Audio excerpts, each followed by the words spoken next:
Bonjour et bienvenue dans Point Com, la chronique qui décrypte la communication politique au temps du coronavirus. Hier soir, vous avez entendu ça.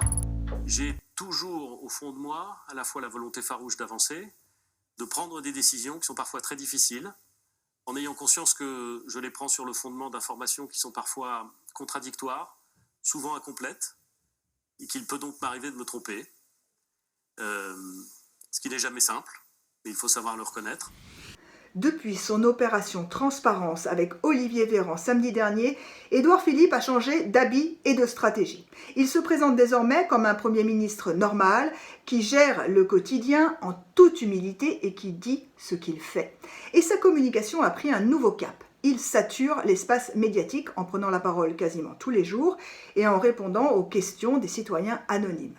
Le but, c'est de juguler la contestation qui monte contre les deux sujets qui sont depuis le départ maltraités, les masques et les tests. Et c'est pour ça que l'exécutif tente aussi d'imposer le thème du déconfinement qui pourtant n'a aucune raison de voir le jour.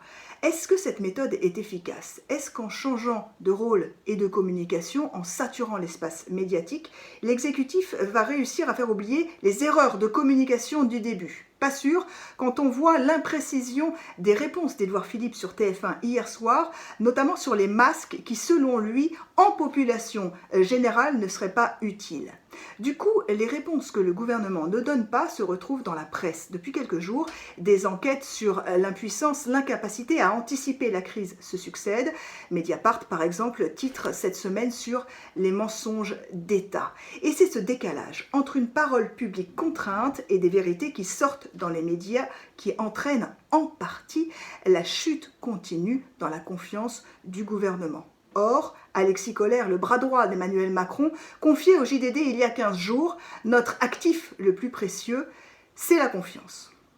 À lundi pour un nouveau Point Com, et en attendant, n'hésitez pas à réagir sur le site de la revue Politique et Parlementaire et sur mes réseaux sociaux, Instagram, Twitter et Facebook.